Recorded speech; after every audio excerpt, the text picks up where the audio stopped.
둘째 마당 5장을 진행하고 있습니다. 인터페이스 쪽을 하고 있고요.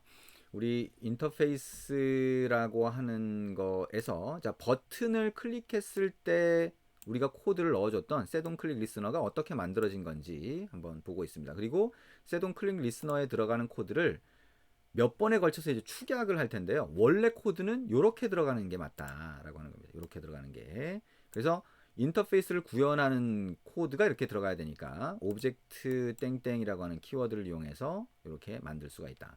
근데 보면 우리가 여기 이 인터페이스라고 하는 거에 포함되어 있는 함수가 하나밖에 없죠. 그런 경우 이 메소드가 하나밖에 없으면 이거를 람다식으로 변환을 할 수가 있어요. 자, 람다식으로 한번 바꿔보자. 그러면 자, 이 코드를 자, 버튼 3.setOn click listener라고 한다면 이렇게 람다식으로 바꾸는 거죠. 그러면 함수를 이렇게 실행하는 코드는 동일하고 저 위에 코드가 이 안에서 람다식으로 바뀐다. 람다식이라고 하면 중괄호를 사용한다. 그죠? 자, 중괄호 안에다가 람다식을 한 코드를 넣는다. 람다식은 가운데 화살표가 있겠죠. 자, 왼쪽에 파라미터가 오는데 이 파라미터는 이 부분이 생략되고 onClick이라고 하는 하나 있는 함수의 파라미터를 얘기하는 겁니다. v가 되겠죠. v의 view 물음표. 원래는 이렇게 되겠죠. 그죠? 그리고 화살표의 오른쪽에는 구현하는 코드가 들어가게 됩니다. 그죠? 구현하는 코드 프린트LN이 되겠죠. 이렇게 들어가게 됩니다. 근데 이 setOnClick 리스너에 들어가는 onClick 리스너의 이 함수의 자료형이 이미 인터페이스에 정의가 되어 있으니까 이 자료형은 생략해도 돼요. 이미 얘가 추론할 수가 있거든요. 그래서 이걸 생략해도 되고요. 이 람다식이라고 하는 게 이렇게 들어가는 형태, 요걸로 바뀔 수 있다라고 하는 거 잘 한번 보시면 됩니다. 그 다음에 이거를 더 축약을 할 수가 있는데요. 더 축약을 한다라고 하는 거는 자, 함수를 이렇게 실행을 하는데 함수 안에 파라미터가 여러 개 있는데 마지막 파라미터가 람다식이라면 이 람다식을 자, 함수의 뒤쪽으로 뺄 수가 있어요. 이렇게. 그러면 소괄호가 이렇게 되겠죠.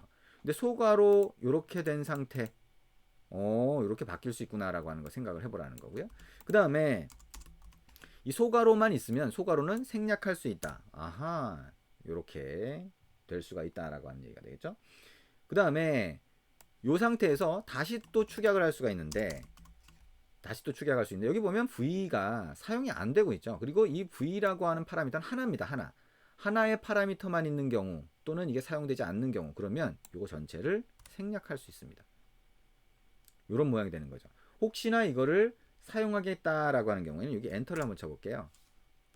엔터를 쳐서 이런 모양을 만들어 보면 여기 자동으로 회색으로 표시가 되죠. it이라고. 그래서 여기 있는 파라미터를 쓰고 싶으면 it으로 참조할 수 있어요. 그래서 이 V라고 하는 거는 클릭된 버튼, 요 버튼을 나타내거든요. 그래서 이 버튼이 전달되는 건데 그 버튼의 뭐 다른 속성을 참조하고 싶으면 이점 V점이 아니라 이점으로 참조를 하시면 됩니다. 그래서 형식이 여기까지 바뀌면 이제 뭐가 돼요? 우리가 사용했던 자, 요 코드 형식이 되는 거죠. 그래서 이 원래는 이 버튼을 클릭했을 때 setOn click listener라고 하는 거에는 우리가 배웠던 것처럼 인터페이스나 추상 클래스에서 원타임 객체를 이렇게 만들어서 넣어줄 수 있는데 축약을 자꾸 하다 보면 람다식 축약, 그 다음에 요거 축약 이런 식으로 축약을 자꾸 하다 보면 이런 형태가 만들어진다. 이게 가장 간단하니까 이런 코드 형태를 권장하게 되는 거죠. 가장 단순한 형태가 어떻게 보면 가장 심플하게 어떻게 보면 가장 쉽게 사용할 수가 있는 거니까요. 자, 지금까지 한 내용을 한번 정리해 보도록 하겠습니다. 좀 전에 얘기한 것처럼 자, 이 형식이 어떻게 바뀌어가는지 코드의 형태가 어떻게 바뀌어가는지를 잘 한번 보시면 됩니다. 그래야 이 코드가 이렇게 나온 거구나가 이해가 되는 거죠. 그래서 이런 비슷한 코드를 보게 되는 경우가 가끔씩 생기게 되니까 이해를 하시면 좋을 것 같고요. 이번 장에서 중요한 내용이라고 할 수가 있습니다. 이걸 이해하는 게. 그래서 첫 번째는 자, 인터페이스를 구현한 객체, 한번 쓰고 버릴 객체, 오브젝트 땡땡으로 하나 만들어서 전달했고요. 그거를 이렇게 람다식으로 변환할 수 있었어요. 인터페이스 안에 메소드가 하나밖에 없어서. 그리고 람다식으로 변환한 다음에 이걸 바깥으로 뺐고요. 그 다음에 소괄호를 생략을 했고, 그 다음에 여기에 파라미터 V라고 하는 파라미터를 생략을 해서 최종적으로 이런 코드가 나왔다. 여기까지 잘 이해를 해보시면 될 것 같습니다. 자, 접근 제한이 있어요. 기존에 자바를 사용해 보셨던 분들은 알 텐데 기존에 자바에서는 클래스 앞에도 퍼블릭을 붙여서 어디서든 접근할 수 있어요. 어디서든 사용할 수 있어요. 자, 속성 즉 여기 변수 상자나 뭐 함수 상자나 이런 데도 필요하면 퍼블릭이나 프로텍티드나 프라이빗을 붙여서 접근할 수 있는지 없는지를 구분을 합니다. 코틀린에서는 클래스 같은 경우는 별도 표기가 없으면은 퍼블릭으로 간주를 합니다. 이것도 마찬가지죠. 그리고 다른 데서 접근을 하지 못하게 할 때 프로텍티드, 프라이빗, 인터널 자 이렇게 사용할 수가 있습니다. 이거는 나중에 나올 때 이것도 하나씩 하나씩 적응해 가시면 돼요. 이거 굳이 처음부터 막 이렇게 다 외워가면서 이렇게 할 필요는 없고요. 자, 자꾸 입력해서 적응하는 과정들이 있는 게 훨씬 좋은 방법이라고 할 수가 있겠죠. 자, 이번 장에서 나왔던 내용을 한번 정리해 봅니다. 기존에 자바를 사용해 보셨던 분들을 위한 정리가 되겠죠. 자, 인터페이스 같은 경우에는 인터페이스 키워드 쓰는 거는 똑같습니다. 그죠? 그래서 자바 같은 경우에는 인터페이스 앞에도 이제 퍼블릭이라고 하는 거 붙여주는 형태가 많으니까 퍼블릭 인터페이스, 인터페이스 이름 그리고 약속을 하는데 이 함수 상자를 이런 걸 만들겠다라고 약속을 하는 거죠. 그 형태는 기존 자바의 형태와 같습니다. 코틀린에서는 인터페이스를 만들 때 요 함수의 형태가 코틀린 함수의 형태인 거죠. 비슷해 보입니다. 그죠?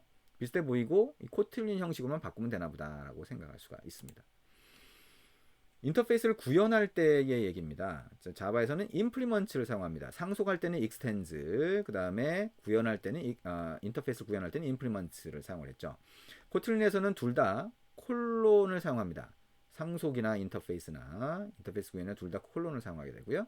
그래서 클래스 이름 뒤에 콜론을 붙이고 인터페이스 이름을 붙이면 되는데 인터페이스 안에다가 이걸 구현하겠다라고 메서드를 넣고 약속을 해놓게 되면 그 메서드를 구현하는 클래스에서도 오버라이드를 붙이게 됩니다. 상속할 때뿐만 아니라 인터페이스를 구현할 때도 오버라이드를 붙인다라고 하는 거 생각을 하시면 됩니다. 추상 클래스는 애브스트랙트라고 하는 걸로 만드는데요. 자바를 해보셨다라고 하면 자바에서도 애브스트랙트가 있습니다. 그래서 아직 미완성된 붕어빵 트리다라고 생각을 하면 되고요. 애브스트랙트가 있고요. 코틀린 같은 경우에도 애브스트랙트를 사용을 한다. 이 사용하는 형식만 약간 다르다라고 보시면 됩니다. 이 부분은 이제 추상 클래스를 상속받아서 이제 클래스를 정의하는 거죠. 붕어빵 틀을 만들 때인데 여기 클래스 이름을 붙이고 여기에 땡땡 콜론 붙이고 추상 클래스도 클래스다 보니까 여기에 생성자를 호출하는 기본 생성자 호출하는 소괄호가 붙은 거를 볼 수가 있습니다. 자, 그리고 추상 클래스에 정의된 메서드를 구현할 때도 오버라이드를 붙인다. 자, 중요한 부분이죠. 이번 장에서 중요한 부분. 자, 추상 클래스에서 직접 객체를 만들어내서 바로 뭔가를 전달할 때 오브젝트라고 하는 걸 사용한다. 자, 인터페이스에서 직접 만들어낼 때도 오브젝트를 사용한다. 인터페이스에서는 오브젝트 콜론 뒤에 캘큘레이터만 붙고 소괄호는 붙지 않는데 추상 클래스로부터 완타임 객체를 만들 때는 기본 생성자 호출을 위해서 소괄호를 붙인다라고 하는 거 잘 구분을 하시면 좋을 것 같습니다. 자, 버튼 클릭 시에 축약되는 겁니다. 뭐 자바에서는 축약하는 게 참 쉽지 않죠? 근데 코틀린에서는 자, 지금 만들어진 요 원래는 셋온 클릭 리스너 뒤에 이렇게 원타임 객체죠. 오브젝트 키워드를 이용해서 인터페이스로부터 한 번 사용할 객체를 만들어서 전달을 해줘야 됩니다. 근데 이거를 한 단계 한 단계씩 축약을 한 거죠. 그래서 우리 봤던 것처럼 람다식으로 축약을 하고 다시 소괄호 없애고 그 다음에 여기 파라미터 없애면 최종적으로 이런 코드가 나온다. 그래서 우리가 버튼을 클릭했을 때의 최종 코드 여러 번 사용을 했으니까 이거는 익숙하죠. 그죠? 이건 익숙한데 원래는 이런 코드부터 출발을 한 거다. 이 코드는 그럼 왜 이렇게 코드 모양이 만들어지냐라고 하는 거 그거를 이번 장에서 우리가 같이 배웠습니다. 이렇게 해서 우리 인터페이스의 내용 다 같이 봤고요. 버튼을 클릭했을 때 코드는 원래는 여기 오브젝트 콜론이라고 하는 데서부터 출발해서 축약이 된 거다라고 하는 거 가장 중요한 내용 중에 하나가 됩니다. 잘 기억을 하시고요. 우리 다음번에 비슷한 코드가 나왔을 때 다시 한번 설명을 하게 될 것 같습니다. 네, 이번 장 수고하셨습니다.